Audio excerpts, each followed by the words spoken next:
İnşallah bu günlər mən kinoa toxumundan hazırlanmış çörəkdən danışmaq istəyirəm. Demək, həqiqətən də çox gözəl çörəkdir. Necə? İnsanlar var ki, çörəkdən vaz keçə bilmir. Heç olmasa bu çörəkdən yeyin. Tərkibini də sizə deyim, faydalarını da sizə deyəcəm. Demək, tərkibində kinoa toxumudur, kəpəkli qara undur, çörək otudur, balatıdır, duzdur və sudur.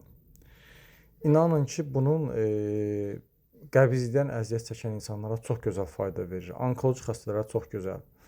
Yəni düzdür, indi çörəyi hər şeylə yemək olmur, amma ürəyiniz istəyirsə çörək yemək. Məsələn üçün, belə deyim, siz tutaq ki, göy-göyərti ilə çörək yeyə bilərsiniz. Səhər-səhər məsələn üçün yağdı, baldı çörək yeyə bilərsiniz. Sonra qriçka ilə çörək uzlaşır, bundan ehtiyac yoxdur yeməyə. Yəni kim yeyər qriçka ilə çörək? Amma halbuki uzlaşır. Məsələn üçün bulqurla uzlaşır, yenə də ehtiyac yoxdur. Yəni çörək yemək istəyən insanlar inşallah ki, bundan ala bilər.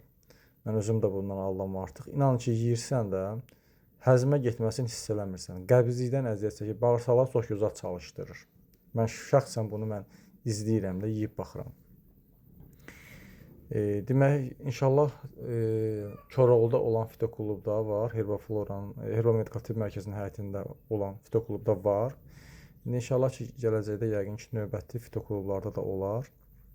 Zaqatalada var, Balakəndə var. Əslində bu Zaqataladan gəlir. Orada hazırlanır, çörək bişirirlər. Həmən gecədə göndərirlər, artıq çatdırırlar bura. Xaldenkdə uzun müddət saxlaya bilərsiniz inşallah. Problem yoxdur, qalır. Bax belə. Çox sağ olun, minnətdaram.